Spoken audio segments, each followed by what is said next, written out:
Organic রিঅ্যাকশনের substitution reaction পড়েছিলাম, elimination reaction পড়েছিলাম।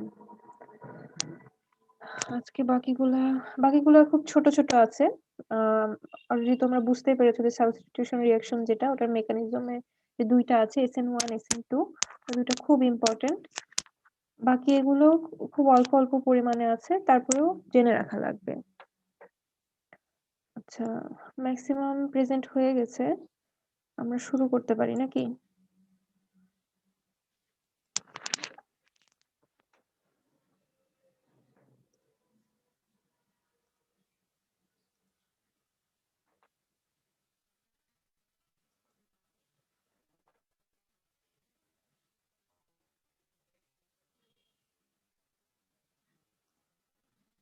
Addition রিঅ্যাকশনটা কাকে বলে কেউ বলতে পারবা?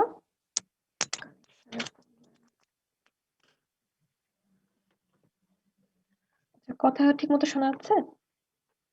জি ম্যাম। বলো তো অ্যাডিশন রিঅ্যাকশন কাকে বলে?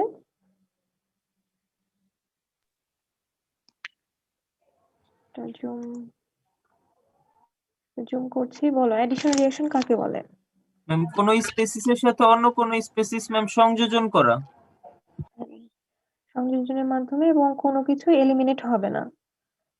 দুইটা মলিকুলের মধ্যে রিঅ্যাকশন ঘটবে এবং কোনো মলিকুল হচ্ছে কি বলে প্রতিস্থাপনও হবে না এবং এলিমিনেশনও হবে না। এটা হচ্ছে অ্যাডিশন রিঅ্যাকশন। তো আমরা অ্যাডিশন রিঅ্যাকশনটা দেখতে পাই হচ্ছে যেখানে ডাবল বন্ড অথবা ট্রিপল বন্ড আছে সেই সমস্ত কম্পাউন্ডের ক্ষেত্রে। কারণ হচ্ছে যদি একটা বন্ড থাকে সেক্ষেত্রে হচ্ছে এলিমিনেশন অথবা সাবস্টিটিউশন রিঅ্যাকশন ঘটার সম্ভাবনাটাই বেশি থাকে। অ্যাডিশন রিঅ্যাকশনের ক্ষেত্রে অবশ্যই ডাবল বন্ড অথবা ট্রিপল বন্ড থাকতে হবে। তো কোন কোন কম্পাউন্ডে বা কোন কোন অর্গানিক কম্পাউন্ডের ক্ষেত্রে এই অ্যাডিশন রিঅ্যাকশনটা দেখা যায় সেটা হচ্ছে অ্যালকিন, অ্যালকাইন এবং অ্যারোমেটিক হাইড্রোকার্বন। তো অ্যাডিশন রিঅ্যাকশনের আমরা একটা সিম্পল, এখানে জাস্ট একটা সিম্পল উদাহরণ দেওয়া আছে।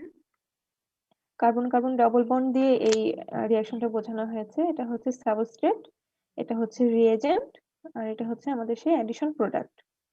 ডাবল বন্ড ভেঙে যাবে এবং অ্যাডিশন প্রোডাক্ট উৎপন্ন হবে। আচ্ছা, এর মেকানিজমে আসবো। এর মেকানিজমটাকে আবার দুই ভাগে একটু ভাগ করা হয়েছে। একটা হচ্ছে ইলেকট্রোফিলিক অ্যাডিশন রিঅ্যাকশন, আর একটা নেক্সটে আসবে nucleophilic addition reaction. Electrophilic addition রিঅ্যাকশনের যে মেকানিজম, ওখানে প্রথমে একটা মতবাদ অনুযায়ী একটা ব্যাখ্যা করা হয়েছে মেকানিজমটা। এই মেকানিজমে একটু ভুল আছে। মেকানিজমের প্রথমে কি বলছে যে এটা হচ্ছে আমাদের ডাবল বন্ড থাকা একটা অর্গানিক কম্পাউন্ড, এটা হচ্ছে ইথিলিন, এবং এটা হচ্ছে সাবস্ট্রেট, আর রিএজেন্ট হচ্ছে এখানে ব্রোমিন মলিকিউল, এবং এই রিঅ্যাকশনটা ঘটবে হচ্ছে কার্বন টেট্রাক্লোরাইড এই সলভেন্টের উপস্থিতিতে। আচ্ছা, ম্যাম আমরা কি পড়ছি আরেকবার যদি বলতেন তাহলে ভালো। এটা অর্গানিক রিঅ্যাকশনের মেকানিজম। আমরা অর্গানিক রিঅ্যাকশন শুরু করেছিলাম হচ্ছে, দেখো মনে করি প্রথম থেকে দেখো, একটু ছোট করি, হ্যাঁ, না তো বুঝতে অসুবিধা হয়। এই পেজটা মনে আছে? সাবস্টিটিউশন রিঅ্যাকশন পড়েছিলাম, ম্যাম সাবস্টিটিউশন রিঅ্যাকশন পড়েছি, এলিমিনেশন রিঅ্যাকশন পড়েছি। এখন পড়বো অ্যাডিশন রিঅ্যাকশন। ঠিক আছে, আরো কিছু রিঅ্যারেঞ্জমেন্ট রিঅ্যাকশন এখানে 4টা দেওয়া আছে, আরো বেশ কিছু রিঅ্যাকশন আছে। ঠিক আছে, তো আমরা আজকে ক্লাসে শুরু করছিলাম অ্যাডিশন রিঅ্যাকশন দিয়ে। প্রথমে আমরা পড়েছি অ্যাডিশন রিঅ্যাকশন কাকে বলে। ঠিক আছে, এখান থেকে শুরু। অ্যাডিশন রিঅ্যাকশন কাকে বলে পড়েছি, এবং অ্যাডিশন রিঅ্যাকশন কোন অর্গানিক কম্পাউন্ড গুলো দেয়, সেটা কোন কোন অর্গানিক কম্পাউন্ড দেয় যাদের ডাবল বন্ড অথবা ট্রিপল বন্ড আছে। কেন সেই ডাবল বন্ড অথবা ট্রিপল বন্ড ভেঙে সেখানে হচ্ছে এই যে রিএজেন্টের অ্যাটম বা গ্রুপ ঢুকে যাবে, প্রবেশ করবে, ঠিক আছে, বন্ড গঠন করবে। এবং অ্যাডিশন রিঅ্যাকশনে আর একটা কি কথা হচ্ছে, কোনো বাই প্রোডাক্ট থাকবে না। ঠিক আছে, আচ্ছা, এই রিঅ্যাকশনের মেকানিজম ব্যাখ্যা করার জন্য আমরা হচ্ছে দুই ভাবে এই মেকানিজমটা আমরা ব্যাখ্যা করতে পারি। ঠিক আছে, একটা হচ্ছে ইলেকট্রোফিলিক অ্যাডিশন রিঅ্যাকশন, আর একটা হচ্ছে নিউক্লিওফিলিক অ্যাডিশন রিঅ্যাকশন। ইলেকট্রোফাইল কোনগুলো একটু বলো তো? একটু বোঝাও তো আমাকে, ইলেকট্রোফাইল বলতে কি বুঝো? স্যার ম্যাম ধনাত্মক চার্জযুক্ত ইলেকট্রনের প্রতি আসক্তি আছে যাদের। ঠিক, ইলেকট্রোফাইল হচ্ছে ইলেকট্রনের প্রতি আকর্ষণ আছে যাদের, এবং তাদের হচ্ছে তারা হচ্ছে পজিটিভলি চার্জ থাকে। তাহলে নিউক্লিওফাইল অপোজিট হবে। ঠিক আছে? পশম ইলেকট্রোফাইল আছে তো যাদের চার্জ থাকে না। হ্যাঁ, সেটাও থাকে।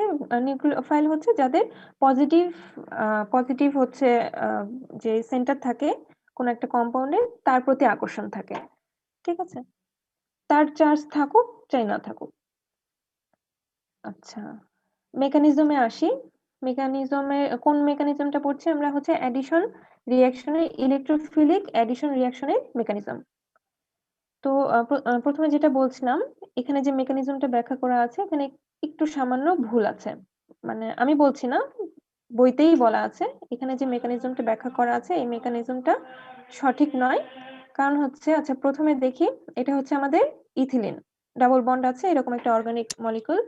আর হচ্ছে এটা আমাদের রিয়েজেন্টটা এখানে ব্রোমিন হিসেবে, ব্রোমিনটাকে উদাহরণ হিসেবে নিয়েছে।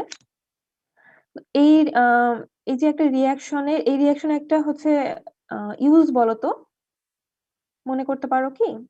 ইথিলিনের সাথে ব্রোমিন। অ্যালকেন থেকে অ্যালকেন তৈরি করা, অ্যালকাইন থেকে অ্যালকেন তৈরি করা। না, এখানে অ্যালকেন হচ্ছে না কিন্তু, দেখো এখানে কিন্তু হ্যালোজেনও অ্যালকেন উৎপন্ন হচ্ছে। হ্যাঁ, আরেকটা এই ল্যাবরেটরিতে খুব ইউজ করা হয়, মনে করো তো।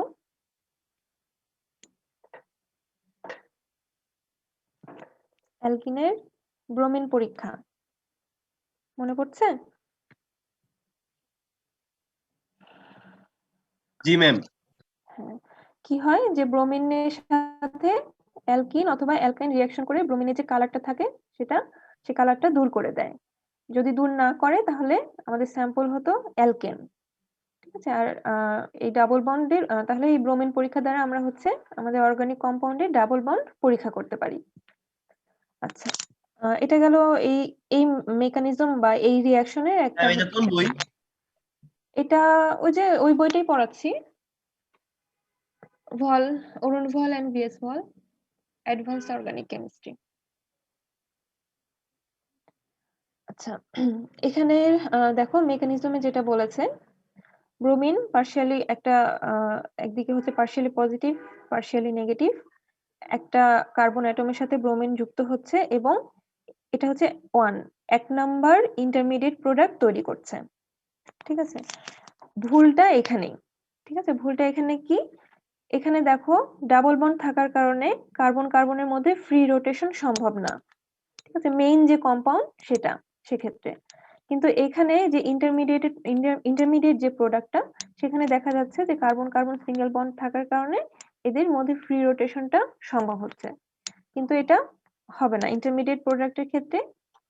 যে আমাদের মেইন যে কম্পাউন্ডটা আছে তার কিছু বৈশিষ্ট্য এখানে থাকা লাগবে, ফাইনাল প্রোডাক্টে যা হোক। তো এখন যেটা বলা হচ্ছে যে একটা কার্বন অ্যাটমের সাথে, আচ্ছা ডাবল বন্ড ভেঙে যাবে, একটা কার্বন অ্যাটমের সাথে প্রথমে ব্রোমিন যুক্ত হবে, নেক্সট ব্রোমিনটা হচ্ছে অপর আরেকটা কার্বনের সাথে যুক্ত হবে। এই মেকানিজম এইখানে এতটুকুই বলা আছে। তো এরপরে বলা হচ্ছে যে এই পয়েন্টটাতে কিছু ভুল ধরা পড়েছে, তাহলে মেকানিজমটাকে এইভাবে ব্যাখ্যা করতে, এইটুকু ভাবে ব্যাখ্যা করতে হবে। এখানে কি বলেছে যে প্রথমে ইথিলিনের সাথে ব্রোমিন যুক্ত হবে, সেটা ইন্টারমিডিয়েট প্রোডাক্টটা এই রকম উৎপন্ন করবে। ঠিক আছে? এর ফলে দেখো কার্বন কার্বন সিঙ্গেল বন্ড থাকলেও দুইটা কার্বনই হচ্ছে ব্রোমিনের সাথে যুক্ত থাকার কারণে এদের মধ্যে ফ্রি রোটেশন সম্ভব না। তাহলে ওই আমাদের মেইন পয়েন্টটা ঠিক থাকলো। তাহলে এখানে প্রথমে কি হচ্ছে যে এই যে ইথিলিনে থাকা যে পাই বন্ডিং ইলেকট্রন রয়েছে সেইটার প্রতি আকৃষ্ট হবে একটা ব্রোমিন অ্যাটম। যেহেতু ইলেকট্রনের প্রতি আকৃষ্ট হয়ে প্রথম স্টেপটা সংঘটিত হচ্ছে, সেহেতু এই ধরনের অ্যাডিশন রিঅ্যাকশনকে বলা হচ্ছে ইলেকট্রোফিলিক অ্যাডিশন রিঅ্যাকশন। তো আমাদের ফার্স্ট স্টেপে ইন্টারমিডিয়েট প্রোডাক্ট হলো এইটা, 2 নাম্বার এটার হচ্ছে যে ইন্টারমিডিয়েট 2 নাম্বার প্রোডাক্ট উৎপন্ন হয়েছে, এটা জাস্ট ফিগার দিয়ে বা ছবি আঁকিয়ে বোঝাতে হবে। নেক্সট কি হবে? নেক্সট যে আরেকটা ব্রোমিন অ্যাটম ছিল সেটা এই দিক থেকে অ্যাটাক করবে, ঠিক আছে? এইটা হচ্ছে আমাদের সেই ইন্টারমিডিয়েট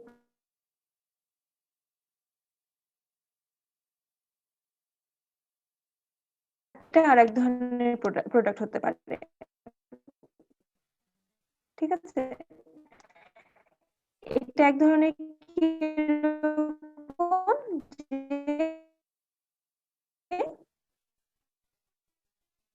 ব্রোমিনটা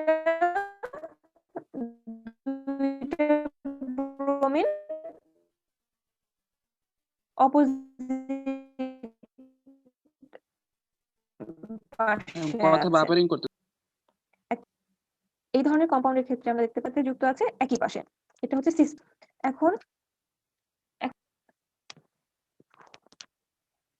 হ্যালো,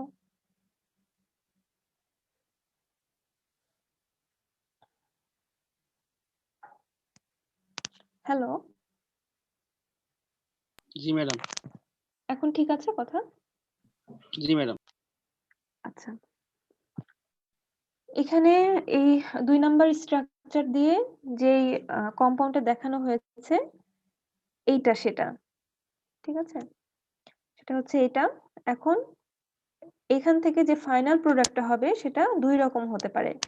একটা হতে পারে ট্রান্স প্রোডাক্ট, আরেকটা হতে পারে সিস প্রোডাক্ট, ঠিক আছে? কিন্তু বলা হচ্ছে যে ট্রান্স প্রোডাক্ট উৎপন্ন হওয়ার সম্ভাবনাই বেশি হবে। কেন? যে ব্রোমিন অ্যাটমটা আরেকটা যে নেক্সট যে ব্রোমিন অ্যাটমটা অ্যাটাক করবে সেটা হচ্ছে এই পাশে যে ব্রোমিন অ্যাটমটা আছে তার ঠিক অপোজিট দিক থেকে অ্যাটাক করবে, ঠিক আছে? তার ঠিক অপোজিট দিক থেকে যদি রেয়ার অ্যাটাক মানে হচ্ছে রেয়ার হচ্ছে সবচাইতে দূর বা ব্যাক সাইড অ্যাটাক। রেয়ার অ্যাটাকের মাধ্যমে ট্রান্স প্রোডাক্ট উৎপন্ন করবে এবং এই প্রোডাক্ট উৎপন্ন হওয়ারই সম্ভাবনা সবচেয়ে বেশি থাকবে বা পার্সেন্টেজ বেশি থাকবে। আচ্ছা, এটা হলো আমরা এতক্ষণ অ্যাডিশন রিঅ্যাকশনের নিউক্লিওফিলিক অ্যাডিশন রিঅ্যাকশনের মেকানিজমটা পড়লাম। সরি, ইলেকট্রোফিলিক অ্যাডিশন রিঅ্যাকশনের মেকানিজম পড়লাম। নেক্সট আসছে হচ্ছে নিউক্লিওফিলিক অ্যাডিশন রিঅ্যাকশন। এটা খুব সিম্পল, খুব সহজ।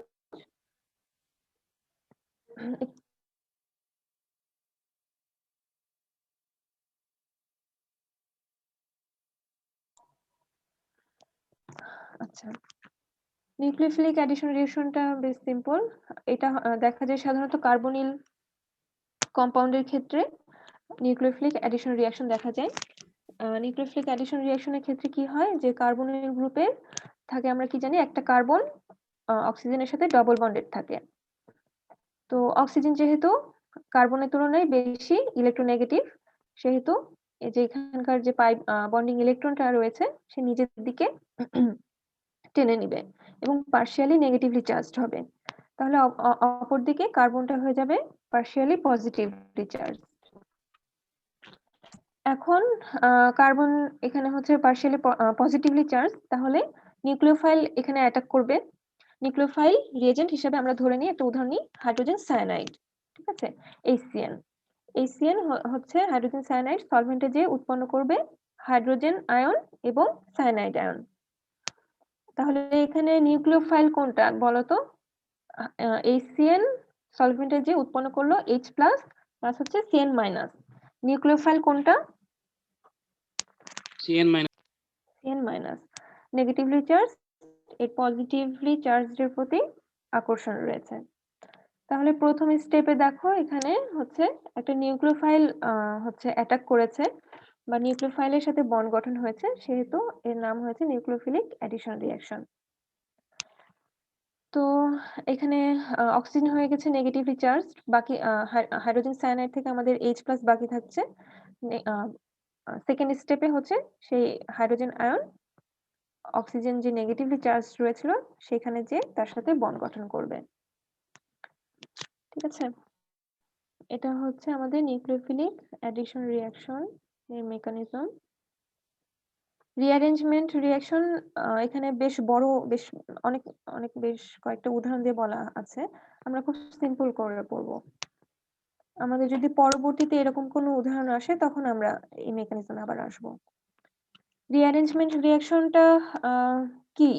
রিঅ্যারেঞ্জমেন্ট এখানে নামেই বোঝা যাচ্ছে যে একটা কম্পাউন্ড থাকবে, সেই কম্পাউন্ডে যে অ্যাটম অথবা গ্রুপ সেগুলো রিঅ্যারেঞ্জ করে একটা নিউ প্রোডাক্ট উৎপন্ন করবে। এটা একটা মোস্ট ইম্পর্টেন্ট উদাহরণ হচ্ছে আইসোমারাইজেশন রিঅ্যাকশন। আইসোমারাইজেশন রিঅ্যাকশনে আমরা দেখেছি যে গ্রুপ অথবা কিছু অ্যাটমের গ্রুপ এরা নিজেদের মধ্যে রিঅ্যারেঞ্জমেন্ট করে, এখানে লাইন আছে বুঝছো, বেশ কিছু জিনিস ঝাপসা হয়ে গেছে, মেইন বই দেখে পড়তে হবে। তো অ্যাটম অথবা গ্রুপগুলো তাদের মধ্যে রিঅ্যারেঞ্জ করে ফাইনাল প্রোডাক্ট উৎপন্ন করলো, এটা হচ্ছে আমাদের রিঅ্যারেঞ্জমেন্ট রিঅ্যাকশন। জাস্ট আইসোমারাইজেশন রিঅ্যাকশনের উদাহরণ দিয়ে আমরা এটা ব্যাখ্যা করতে পারি। মানে মেকানিজমে অত বেশি তেমন কিছু নাই। আমরা নেক্সট ইয়াতে যাব।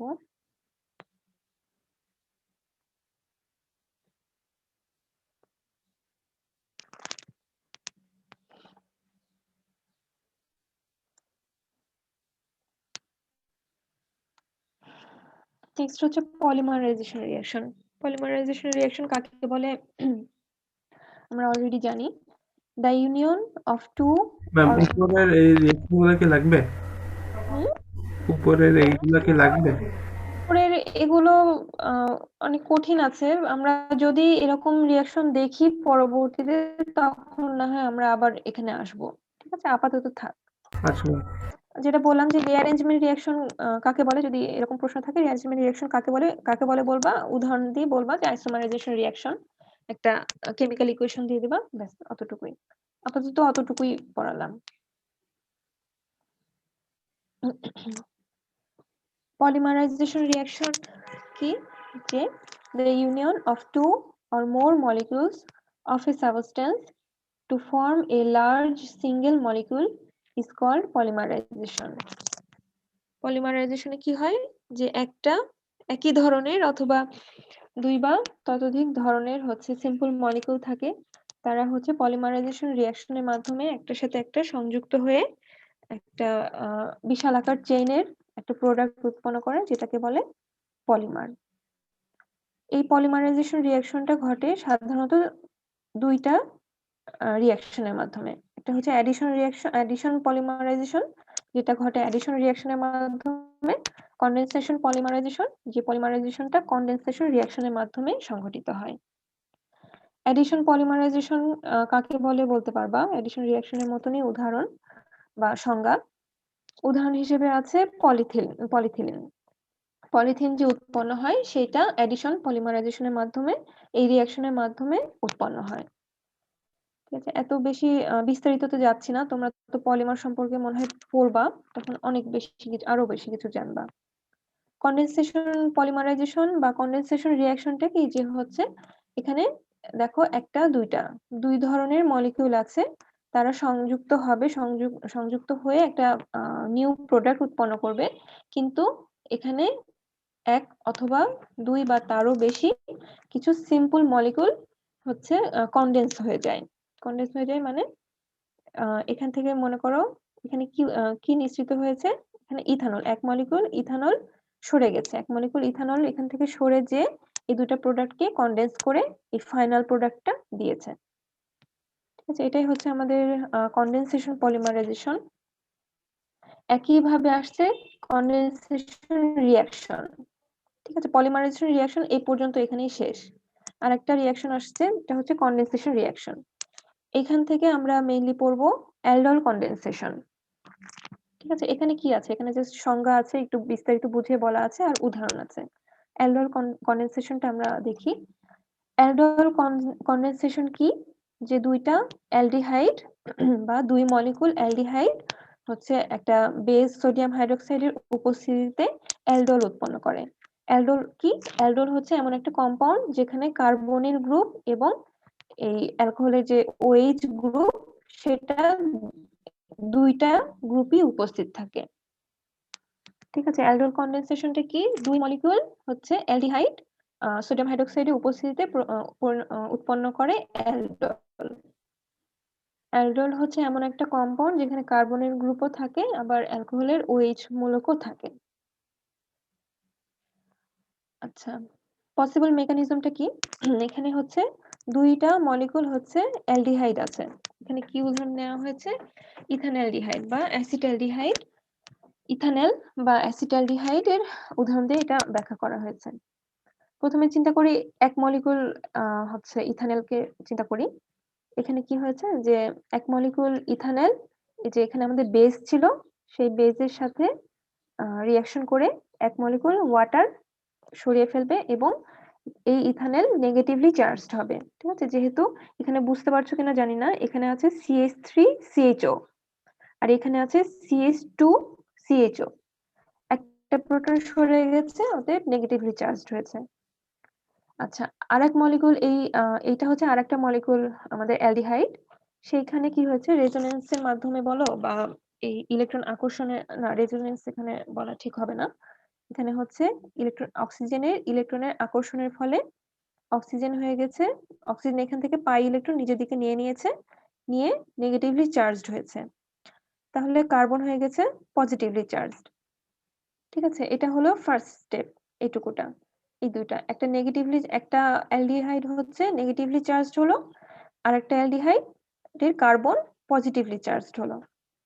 এখন এই দুইটা কম্বাইন করে এই কার্বনটা যেহেতু নেগেটিভ, এই কার্বনটা যেহেতু নেগেটিভ আর এই কার্বনটা যেহেতু পজিটিভ, এদের দুজনের মধ্যে আকর্ষণ থাকবে এবং এদের মধ্যে একটা বন্ড ফর্ম হবে। সেটা দেখানো হয়েছে এখানে কি ম্যাম হাইড্রোজেন কি একটা সরে গেছে ম্যাম? এখানে সরে গেছে। হ্যাঁ, CH2 হয়ে গেছে একটা। হ্যাঁ, এটা CH3, এটা CH2। ঠিক আছে, জি এখানে ম্যাম। ঝাপসা এসছে ছবি তোলার জন্য। ঠিক আছে, তাহলে এই কার্বন এবং এই কার্বনের মধ্যে বন্ড ফর্ম হলো, সেটা হচ্ছে ফর্ম করে এই ইন্টারমিডিয়েট কম্পাউন্ডটা তৈরি করলো। ঠিক আছে, তাহলে এখানে কি বাকি থাকছে? অক্সিজেন হচ্ছে নেগেটিভলি চার্জ থাকছে। এখানে যে ওয়াটার ছিল সেখান থেকে এক মোল হচ্ছে বা একটা অ্যাটম হাইড্রোজেন যুক্ত হবে, যুক্ত হয়ে এখানে ওএইচ বন্ড ফর্ম করবে। ব্যাস, এইভাবেই হচ্ছে আমাদের অ্যালডল প্রোডাক্টটা উৎপন্ন হলো। ঠিক আছে, খুব সিম্পল ছিল এটাও, অ্যালডল কনডেনসেশন। রিঅ্যাকশন গুলো ভালোভাবে খেয়াল করে রাখবা। এরপর আমরা প্রায় শেষের দিকেই রিঅ্যাকশন গুলোর চলে পরে কি ম্যাম আবার এসেছি। ব্যাখ্যা দিতে হবে? এই তো, হ্যাঁ এখানে দেওয়াই আছে মনে হয়। ব্যাখ্যা আচ্ছা, দিতে এখানে হবে যদি কিনা ব্যাখ্যা না ম্যাম? থাকে তাহলে জাস্ট ব্যাখ্যা লিখতে হবে কিনা সেটা নির্ভর করবে মার্কস এর উপর। ঠিক আছে, তোমরা তো এখানে ছবি দেখে এখানে জাস্ট আমার মনে হয় ছবিটুকুই শুধু দেওয়া আছে, নাকি এখানে একটু লেখাও আছে? হ্যাঁ, এখানে কিছু লেখাও আছে। ঠিক আছে, এটা মার্কস এর উপর ডিপেন্ড করবে। যদি মার্কস বেশি থাকে তাহলে হয়তো এটা তো দিতেই হবে, তাই না? প্রশ্ন যদি এরকম বলে অ্যালডল কনডেনসেশন রিঅ্যাকশনটা কি ব্যাখ্যা করো এরকম, যদি অল্প মার্কস থাকে তাহলে শুধু এটা হয়তো দিলে হতে পারে, কিংবা তোমার হাতে ধরো সময় নাই, এরকম হলে শুধু এটা দিলেই হয়ে গেল। কিন্তু সাধারণত থাকে যে মেকানিজমের ক্ষেত্রে মার্কসটা অনেক বেশি থাকে, সেক্ষেত্রে তোমাকে স্টেপ বাই স্টেপ একটু লিখে দিতে হবে, বুঝিয়ে দিতে হবে। বুঝতে পেরেছো? জি ম্যাম।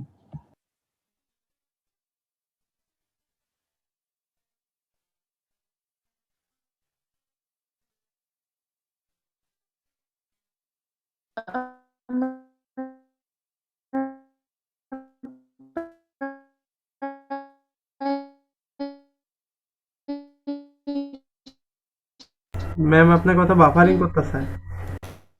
কথা কিছুই বোঝা যাচ্ছে না ম্যাডাম।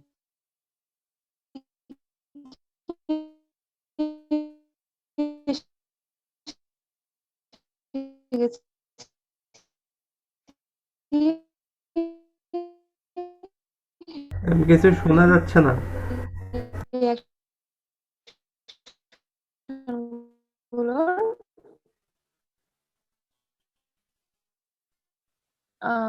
এরপর আসছে হচ্ছে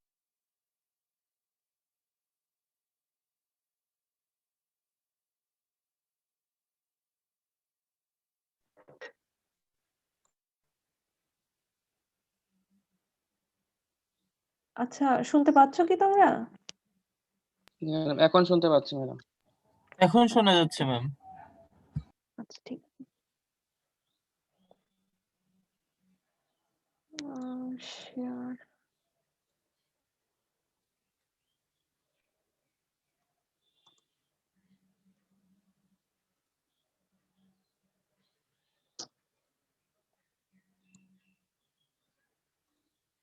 স্ক্রিন দেখা যাচ্ছে? জি ম্যাডাম। ম্যাম রিডাকশন আর অক্সিডেশন রিঅ্যাকশনটা পড়লে শেষ। অক্সিডেশন রিঅ্যাকশনে তেমন কিছু নাই, রিডাকশনে বেশ কিছু ইম্পর্টেন্ট রিঅ্যাকশন আছে। এখানে মনে হয় মেকানিজমে বেশি ঝামেলা নাই। রিডাকশন রিঅ্যাকশন তো কাকে বলে জানোই। আচ্ছা বলো, রিডাকশন রিঅ্যাকশন কাকে বলে?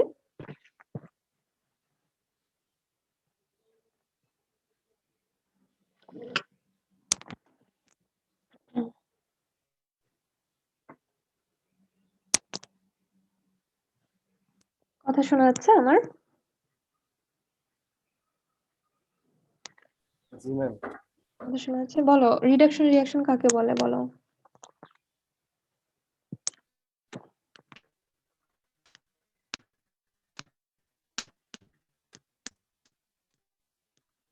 বলো বলো বলো।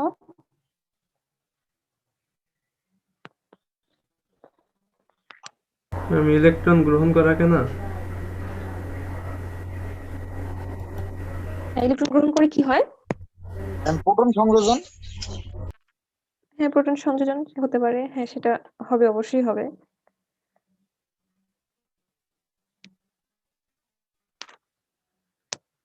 মানে প্রোটন সংযোজন বা হচ্ছে ইলেকট্রন গ্রহণ করে কি হয়? অক্সিডাইজ হয়। যে এলিমেন্টার হচ্ছে, না না, যোজনের কি হয়? কমে যায়। হ্যাঁ, যোজনের মানটা কমে যায়। আর অক্সিডেশনের ক্ষেত্রে কি হয়? হাইড্রোজেনের রিডাকশনের ক্ষেত্রে সাধারণত এই অর্গানিক যেই কম্পাউন্ড গুলো আছে সেক্ষেত্রে সাধারণত দেখা যায় হাইড্রোজেনের সংযোজনের মাধ্যমে রিডাকশন হয়, আর অক্সিজেনের সংযোজনের ফলে অক্সিডেশন ঘটে। যেমন রিডাকশন রিঅ্যাকশনের বেশ কিছু উদাহরণ এখানে দেওয়া আছে। ক্যাটালাইটিক হাইড্রোজেনেশন, ক্লিমেনশন বিজারণ, উলফ কির্শনার রিডাকশন। ক্যাটালাইটিক হাইড্রোজেনেশনের ক্ষেত্রে কি আমরা জানি যে আমরা যখন অ্যালকেন যখন পড়ছিলাম তখন অ্যালকেনের প্রিপারেশনে আমরা অ্যালকিন থেকে অ্যালকেন এটা প্রিপারেশন পড়েছিলাম না? পড়েছিলাম কি? জি ম্যাডাম। সেখানে কি দরকার ছিল? প্লাটিনামের উপস্থিতিতে দরকার ছিল না? প্লাটিনাম অথবা নিকেল এই ধরনের জি ম্যাডাম। প্রভাবকের উপস্থিতিতে ওই রিঅ্যাকশনটা ঘটাতে হতো। তো এটাই হচ্ছে সেই ক্যাটালাইটিক হাইড্রোজেনেশন। আমাদের এই রিঅ্যাকশনটা ঘটে যে মেকানিজমের মাধ্যমে, সেই মেকানিজমে আছে 3টা স্টেপ। প্রথম স্টেপ কি? ক্যাটালিস্টের গায়ে হাইড্রোজেন হচ্ছে অ্যাবজর্ব হয়। ঠিক আছে? অ্যাবজর্ব না, অ্যাডসর্ব। অ্যাডসর্ব হচ্ছে এই সারফেস দিয়ে গায়ে লেগে থাকে। ঠিক আছে? আর এ বি যদি বলি, অ্যাবজর্ব যদি বলি, অ্যাবজর্ব হচ্ছে ভিতরে পৌঁছে যাওয়া। যেমন একটা হচ্ছে স্পঞ্জ কোনো পানিকে শুষে নেয়, সেটা হচ্ছে অ্যাবজর্ব। আর অ্যাডসর্ব হচ্ছে যে বাইরে লেগে থাকা। ঠিক আছে? এখানে হাইড্রোজেন মলিকিউল ক্যাটালিস্টের কাছে পৌঁছে এবং সেটার গায়ে বা সারফেসে অ্যাবজর্ব হয়ে যায়। ম্যাম এটা কিসের মেকানিজম ম্যাম? এটা হচ্ছে ক্যাটালাইটিক হাইড্রোজেনেশন, অর্গানিক কম্পাউন্ডের ক্যাটালাইটিক হাইড্রোজেনেশন। প্রথম স্টেপ গেল। সেকেন্ড স্টেপ হচ্ছে অ্যালকিন ক্যাটালিস্টের সারফেসে অ্যাপ্রোচ করে বা সেখানে পৌঁছে দেন হচ্ছে সেখানে থাকা যে হাইড্রোজেন আছে তার সাথে হচ্ছে পার্শিয়ালি একটা বন্ড তৈরি করে। হাইড্রোজেনের কি অবস্থা হয়? অবস্থা হয় যে হাইড্রোজেন পার্শিয়ালি সেই অর্গানিক কম্পাউন্ডে থাকা কার্বনের সাথেও পার্শিয়ালি বন্ড ফর্ম করে থাকে, আবার ক্যাটালিস্টের সাথেও অ্যাডসর্ব হয়ে থাকে। এটা হচ্ছে সেকেন্ড স্টেপ। সেকেন্ড স্টেপে কি থাকবো আমরা তাহলে প্রথমে দেখতে পারি, যদি এখানে চিন্তা করি ইথিলিনের কথা যদি চিন্তা করি, সেকেন্ড স্টেপে থাকবে বাইরে দিয়ে ইথিলিন, মাঝখানে হাইড্রোজেন, নেক্সট হচ্ছে এই ক্যাটালিস্ট। ফোর্থ স্টেপে হাইড্রোজেন হচ্ছে ক্যাটালিস্ট থেকে সরে যায় এবং ফাইনাল প্রোডাক্ট আমরা পাই। ঠিক আছে? তো ক্যাটালাইটিক যে মেকানিজম, ক্যাটালিস্টের বিভিন্ন ধরনের মেকানিজম আছে। একটা সিম্পল মেকানিজম এটা, সেটা হচ্ছে প্রথমে অ্যাডসর্ব করবে একটা যে কোনো হচ্ছে রিঅ্যাক্ট্যান্টের মধ্যে যে কোনো একটাকে অ্যাডসর্ব করবে, তারপর হচ্ছে আরেকটা রিঅ্যাক্ট্যান্ট সেই রিঅ্যাক্ট্যান্টের সাথে পার্শিয়ালি একটা বন্ড তৈরি করবে এবং ক্যাটালিস্টের সাথে লেগে থাকবে। নেক্সট বা ফাইনাল স্টেপে ক্যাটালিস্ট থেকে ফাইনাল প্রোডাক্টটা সরে যাবে, বা সেটাকে বলা হচ্ছে ডিসঅর্পশন। আরেকটা মেকানিজম এখানে পড়বো না, ক্লিমেনশন রিডাকশন আমরা সবাই জানি, ক্লিমেনশন বিজারণ। সেক্ষেত্রে কি হয়, অ্যালডিহাইড এবং কিটোনের রিডাকশন হয়। এখানে প্রভাবক হিসেবে কি করা হয়, জিঙ্ক এবং অ্যামালগাম বা মার্কারি কনসেন্ট্রেটেড হাইড্রোক্লোরিক অ্যাসিডের উপস্থিতিতে এই প্রভাবকটা হচ্ছে অ্যালডিহাইড এবং কিটোনকে রিডিউস করে এবং সে অক্সিজেন তো এখান থেকে সরে যাবে এবং আমরা একটা রিডিউসড প্রোডাক্ট পাবো। উলফ কিশনার যে রিডাকশন, সেক্ষেত্রে অন্য আরেকটা প্রভাবক ইউজ করা হয়, সেটা হচ্ছে এটা। এখানে জাস্ট যে আমরা আমাদের যে টপিকটা আছে না, যে types of reactions of aliphatic hydrocarbons, এখান থেকে মোটামুটি আমরা সেই ধারণাটা পাই। নেক্সট আসছে হচ্ছে অক্সিডেশন রিঅ্যাকশন। অক্সিডেশন রিঅ্যাকশনের ক্ষেত্রে আমরা একটা উদাহরণ আগে দেখেছি, যেমন আমরা যখন হচ্ছে কোনো অর্গানিক কম্পাউন্ডকে ফুয়েল হিসেবে ব্যবহার করি, সেক্ষেত্রে অক্সিজেনের সাথে রিঅ্যাকশন করে কি উৎপন্ন করে, কার্বন ডাই অক্সাইড পানি উৎপন্ন করে। ঠিক আছে, পেজটা কোথায়,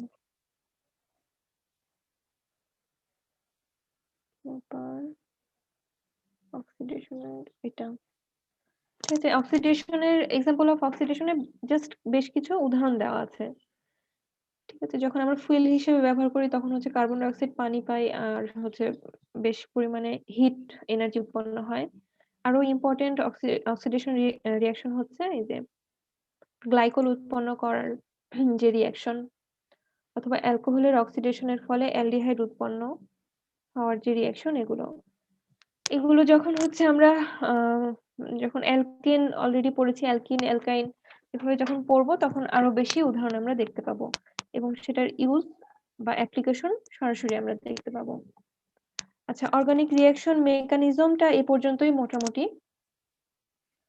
আর সাথে আর কিছু কিছু জিনিস আছে, দেখি আমরা।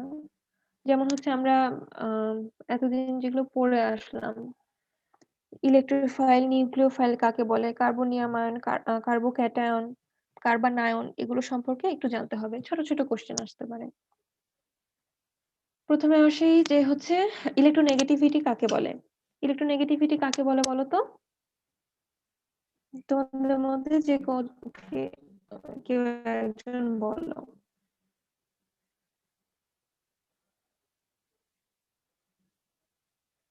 পারো, সবাই পারো, বলো ইলেকট্রোনেগেটিভিটি কাকে বলে।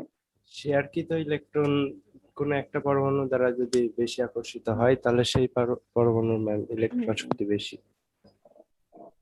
হ্যাঁ, ঠিক আছে। তাহলে electronegativity of an atom is a measure of its power to attract electrons that is sharing in a covalent bond. মনে করি কার্বন নাইট্রোজেন অথবা কার্বন অক্সিজেন হচ্ছে একটা কোভ্যালেন্ট বন্ডের মাধ্যমে যুক্ত আছে। অক্সিজেনের যেহেতু ইলেকট্রনের আসক্তি বেশি, সেহেতু সে কি করবে, শেয়ারকৃত ইলেকট্রন নিজের দিকে টেনে নিবে। যে পাওয়ার, সেটাই হচ্ছে ইলেকট্রোনেগেটিভিটি। এখানে তার মানগুলো দেওয়া আছে। পোলার, আচ্ছা আমার কথা মনে হয় ভালো মতো শোনা যাচ্ছে না, আমার ম্যাম কথা শোনা যাচ্ছে? ম্যাম ঠিক আছে ম্যাম, ম্যাডাম কথা। আচ্ছা, ম্যাম একটা কথা ছিল। হ্যাঁ বলো। ম্যাম, আপনি যে অ্যাসাইনমেন্ট দিয়েছেন ওইদিকে জমা দিতে হবে, আপনি তো এক্সাম দিয়ে নিছেন। হ্যাঁ, জমা দিতে হবে। ম্যাম, কবে দেবো? আমি তো বলেছিলাম 15 তারিখের মধ্যে দিতে, এখনো তো অনেকজন বাকি আছে, দিয়ে দাও, যত দ্রুত পারো দিয়ে দাও। আচ্ছা আচ্ছা, নেক্সট আসছে what are polar and non polar bond. Covalent বন্ডের ক্ষেত্রে আসি। পোলার কখন হবে, নন পোলার কখন হবে। বলো তো এটা ইলেকট্রোনেগেটিভিটি দিয়ে ব্যাখ্যা করা যায়, বলতে পারবা পোলার কখন হবে, নন পোলার কখন হবে? ম্যাম আনইকুয়াল দুইটা অ্যাটম যখন একটা আরেকটার সাথে ম্যাম আকর্ষণ করবে তখন ম্যাম পোলার হবে। আর যখন ম্যাম দুইটা সেম মানে হচ্ছে ইকুয়াল অ্যাটম যখন ইলেকট্রন শেয়ার করবে তখন সেটা ম্যাম নন পোলার হবে। হ্যাঁ, ইকুয়াল কার রেসপেক্টে বলছো?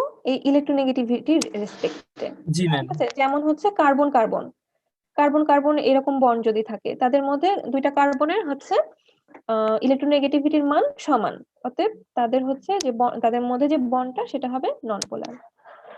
আর হচ্ছে যে কার্বন অক্সিজেন, এটা হচ্ছে পোলার বন্ড গঠন করতে পারে, কারণ কার্বন এবং অক্সিজেনের মধ্যে ইলেকট্রোনেগেটিভিটি যথেষ্ট তফাৎ আছে। এটাই এখানে জাস্ট ব্যাখ্যা করা হয়েছে, এগুলো তোমরা অলরেডি জানো। এখন আসছি ইন্ডাকটিভ ইফেক্ট। এগুলো দিয়ে আসলে এই মেকানিজমটা শুরু করতে হতো। ঠিক আছে, আমি একটু তাড়াহুড়োই করে ফেলেছি বেশি। যাই হোক, ইন্ডাকটিভ ইফেক্টটা কি? ইন্ডাকটিভ ইফেক্ট হচ্ছে ওই ইলেকট্রোনেগেটিভিটি অনুযায়ী ব্যাখ্যা করা যায়। ঠিক আছে, এখানে সংজ্ঞাটা কোথায় আছে এখানে দেখি।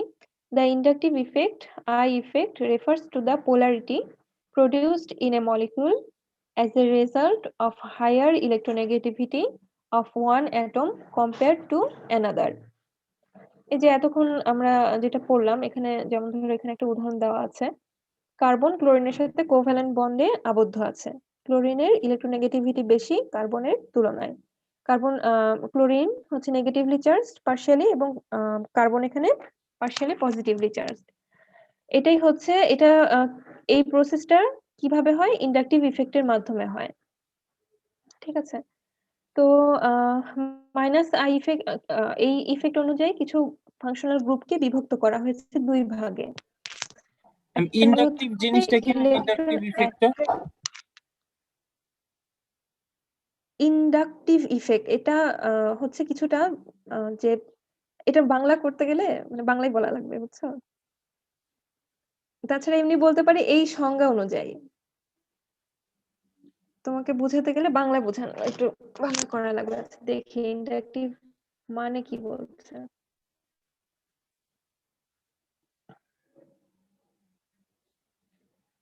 তুমি নিজেও সার্চ দিতে পারো ইন্ডাকটিভ বলতে কি বোঝাচ্ছে।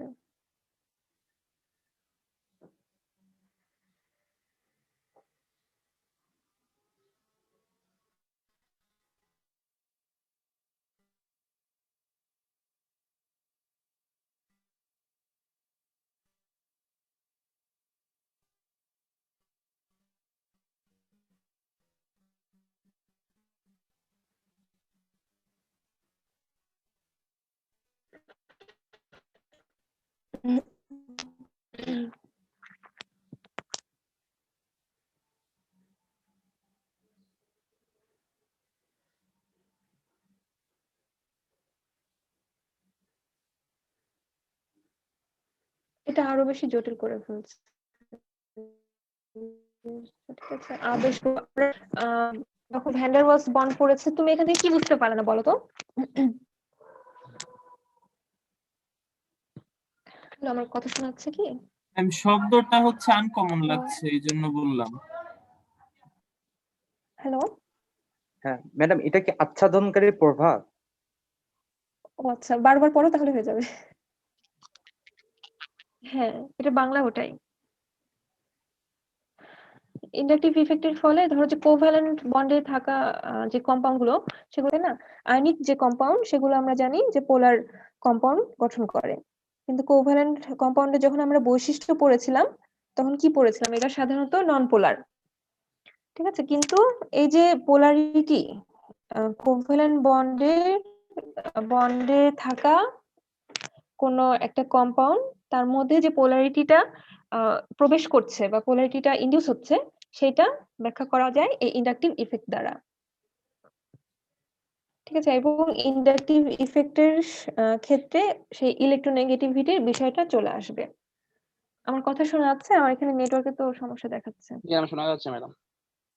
আচ্ছা, ঠিক আছে, বুঝতে পারলা কথাটা?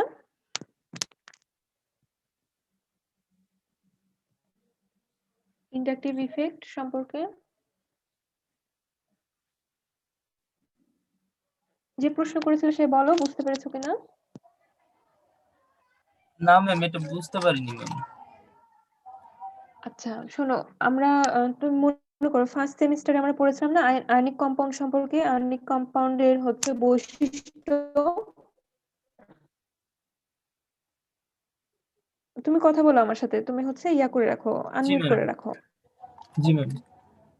আয়নিক কম্পাউন্ডের একটা বৈশিষ্ট্য ছিল, এরা হচ্ছে পোলার, এটা সাধারণত পোলার, মনে আছে কিনা? জি ম্যাম। এবং কোভ্যালেন্ট কম্পাউন্ড যখন আমরা পড়েছিলাম, কোভ্যালেন্ট কম্পাউন্ডের বৈশিষ্ট্য যখন পড়লাম তখন ছিল এরা সাধারণত নন পোলার। জি ম্যাম। আচ্ছা, কিন্তু কিছু কিছু কোভ্যালেন্ট কম্পাউন্ডে পোলারিটি দেখা যায়, ঠিক আছে? জি ম্যাম। পোলারিটি যে দেখা যায় সেটা হচ্ছে ইন্ডাকটিভ ইফেক্টের কারণে। এবং ও জি ইন্ডাকটিভ, ম্যাম, বুঝতে পারছি এবার। আচ্ছা এই ইন্ডাকটিভ ইফেক্টটা ব্যাখ্যা করার জন্য আমার দরকার প্রথমে যে সংজ্ঞাটা পড়লাম ইলেকট্রোনেগেটিভিটি। জি ম্যাম, এবার বুঝতে পারছি ম্যাম।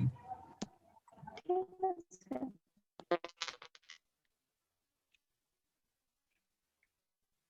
আচ্ছা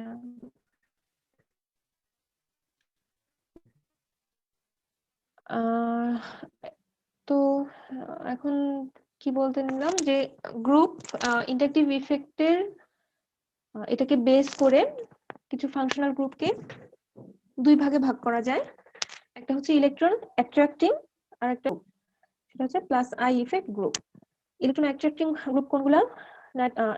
এদের হচ্ছে এরা কি করে যে আরেকটা যে অ্যাটমের সাথে তারা যুক্ত থাকে তার থেকে ইলেকট্রন নিজের দিকে টেনে নেয়। প্লাস আই ইফেক্ট গ্রুপ বা ইলেকট্রন রিলিজিং গ্রুপ কোনগুলো? যেমন এখানে কার্বন বা মিথাইল গ্রুপ থাকতে পারে, ইথাইল গ্রুপ থাকতে পারে, প্রোপাইল গ্রুপ থাকতে পারে। এগুলো গ্রুপ হচ্ছে প্লাস আই ইফেক্ট গ্রুপ বা ইলেকট্রন রিলিজিং গ্রুপ। এরা কি করে যে ইলেকট্রন রিলিজ করে দেয় যদি তার সাথে কোনো ইলেকট্রোনেগেটিভ অ্যাটম যুক্ত থাকে। ঠিক আছে, প্লাস আই গ্রুপ এবং মাইনাস আই গ্রুপ বুঝতে পারলাম? জি ম্যাডাম। আচ্ছা, এখন মাইনাস আই ইফেক্ট গ্রুপ, এখানে যে কয়টা গ্রুপ আছে বা এইটুকুটার মধ্যে যদি আমরা হচ্ছে কার পাওয়ার কত সেটা যদি আমরা ডিটারমাইন করতে যাই বা তাদের স্ট্যাবিলিটি কিরকম, কার বেশি হবে কার কম হবে সেটা আমরা পারবো না? কিংবা যদি হচ্ছে প্লাস আই ইফেক্ট গ্রুপের মধ্যে যদি আমরা দেখি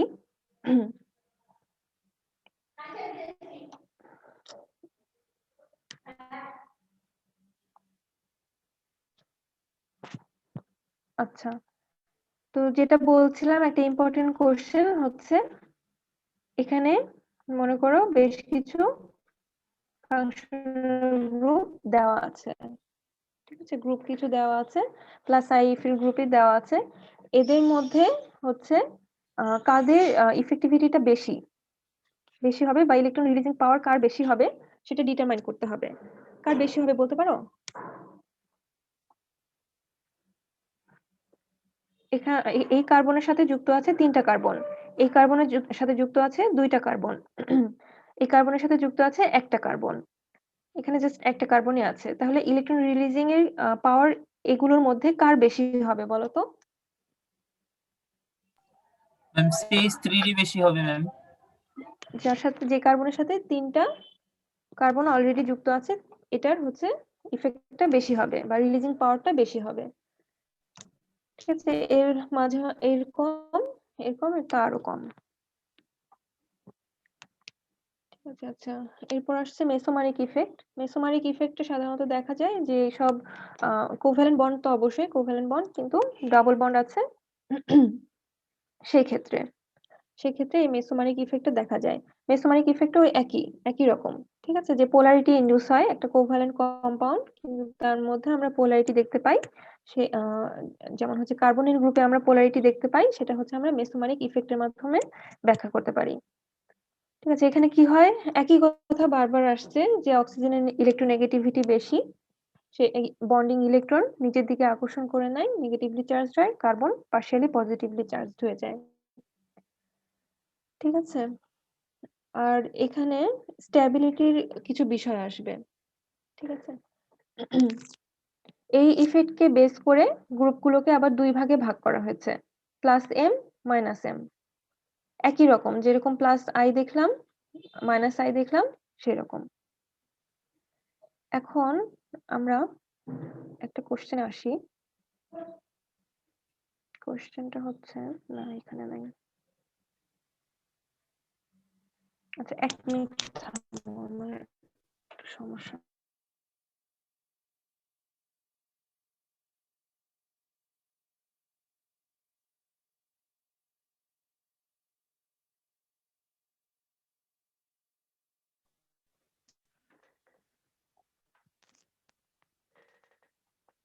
আমার কথা শোনা যাচ্ছে?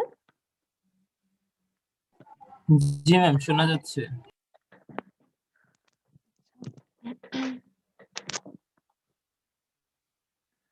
এখানে একটা কোশ্চেন ছিল, সেটা থামো দেখি। আচ্ছা পরবর্তীতে আছে।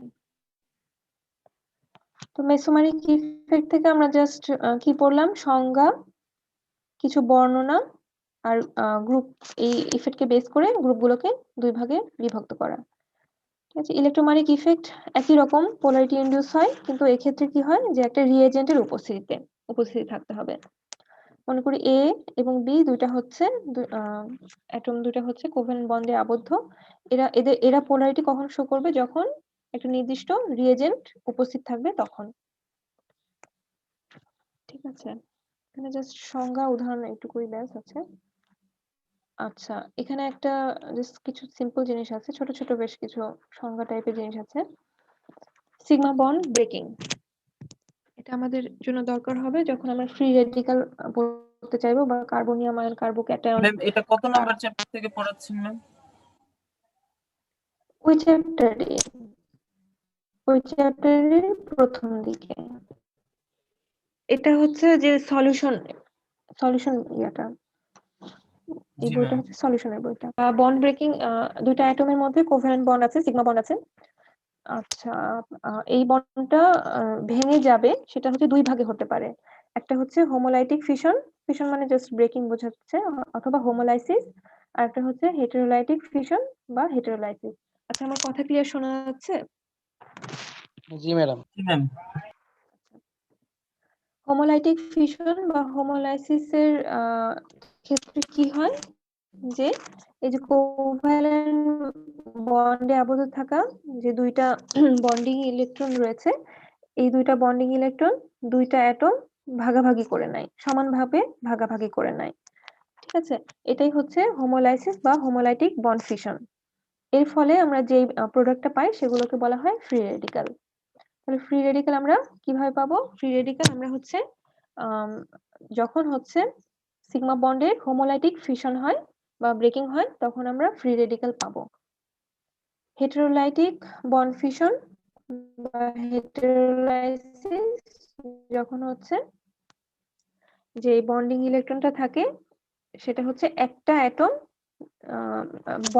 বন্ড হচ্ছে ভেঙেও যাবে, এবং বন্ডিং ইলেকট্রন হচ্ছে একটা অ্যাটম।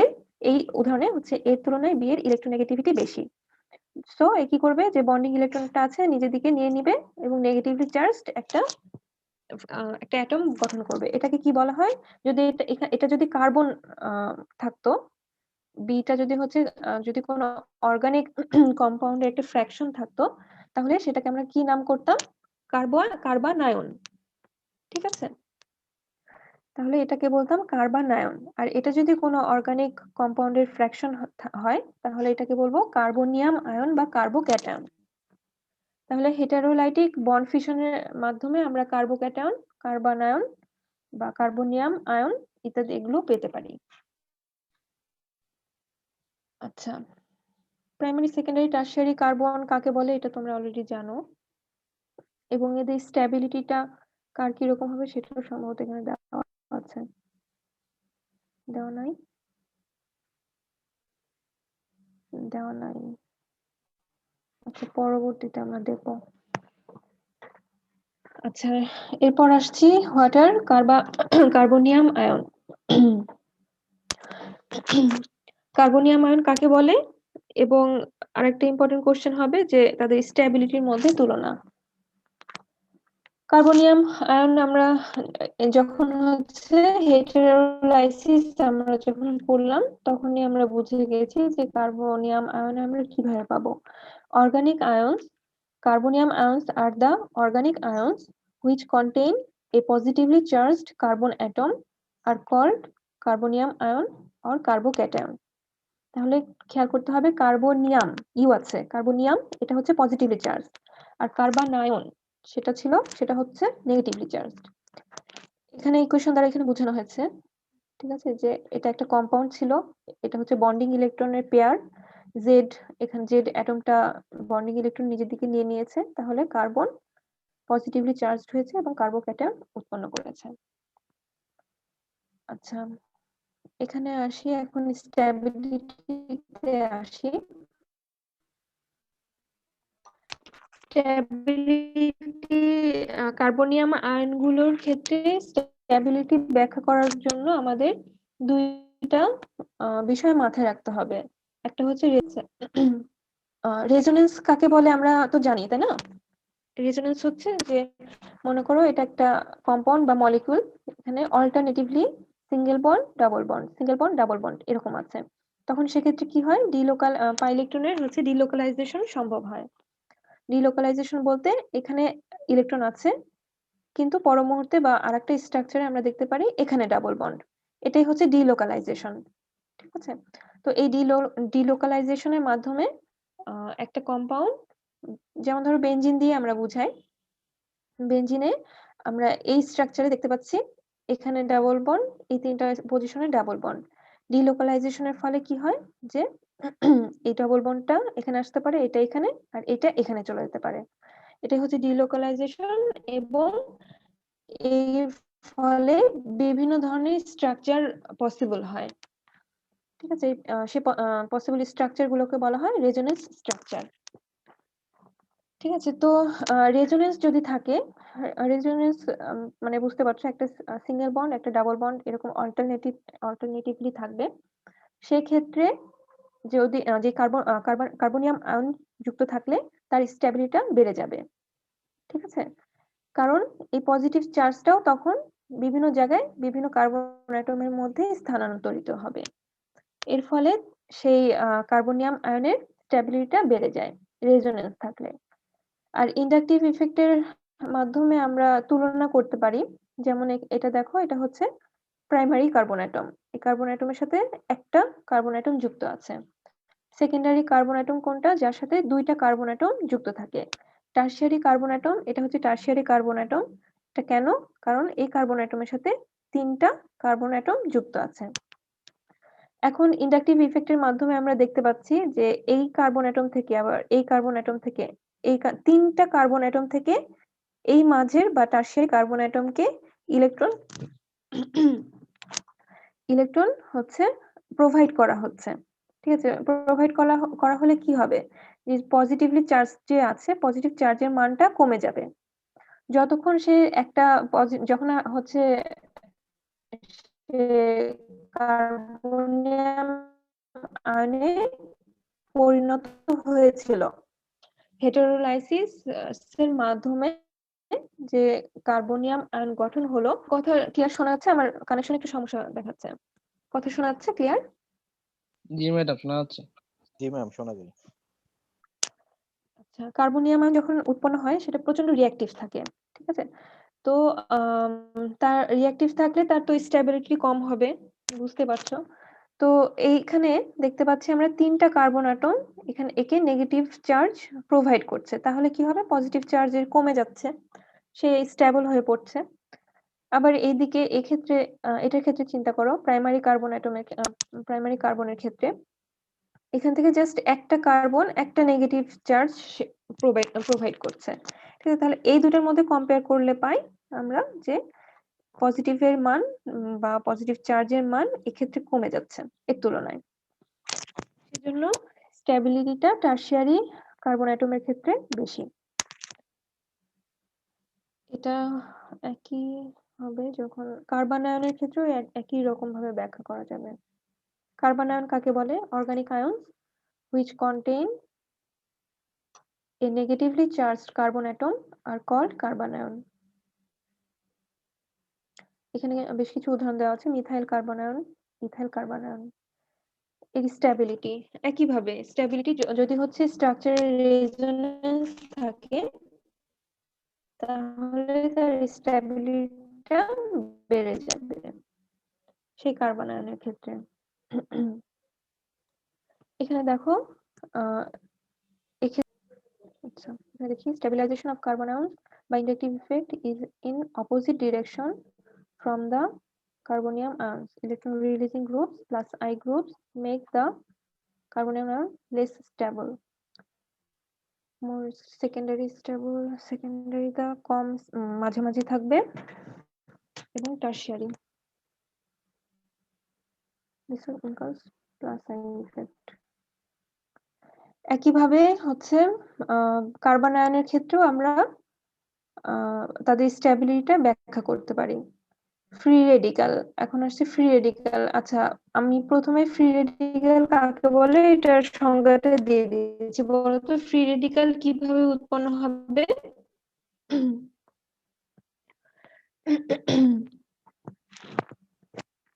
রেডিক্যাল কিভাবে উৎপন্ন হবে বলো?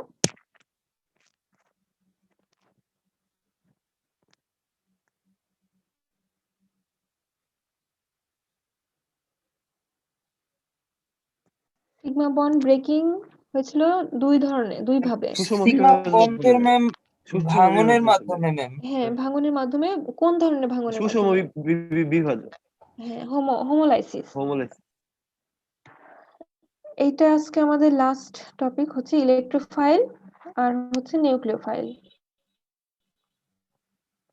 ইলেকট্রোফাইল কাকে বলে অলরেডি জানোই, তারপরে একটু জাস্ট দেখে নিই। A reagent which can accept an electron pair in a reaction is called an electrophile. Electron রাফিং বিভিন্ন ভাবে বলা আছে, এখানে বেশ কিছু উদাহরণ দেওয়া আছে। নিউক্লিওফাইল কাকে বলে তার উদাহরণ দেওয়া আছে। কোশ্চেন হচ্ছে যে এগুলো মিলিয়ে দেওয়া থাকবে, তোমাদেরকে বের করে নিতে হবে, ঠিক আছে? এরকম ছোট ছোট কোশ্চেন দিয়ে দিতে পারি হয়তো, কিন্তু উদাহরণগুলো ভালো করে মনে রাখবা। বুঝতে পেরেছো? আচ্ছা, অর্গানিক রিঅ্যাকশন মেকানিজম মোটামুটি এ পর্যন্তই থাক। পরবর্তীতে যদি দেখি যে আরো কিছু পড়ানোর আছে, সামনে যদি আসে আরো বেশ কিছু টপিক, তখন আসবো। তো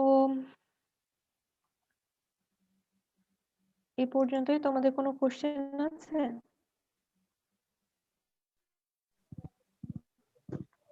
ম্যাম 1-1 অ্যাসাইনমেন্টের রেজাল্টটা কবে দিবেন? ও আচ্ছা, তো আমার কাছে আছে কিনা দেখে দাও তো।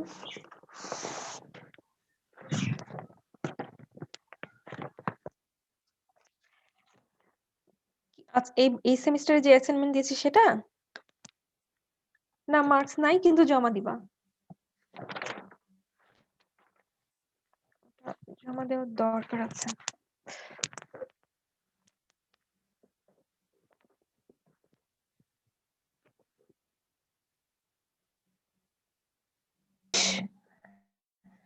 দুই 18, 3 16, 4 20, 5 19, 6 19, 8 17, 9 18, 10 কত পেয়েছে সম্ভবত 17 নাকি।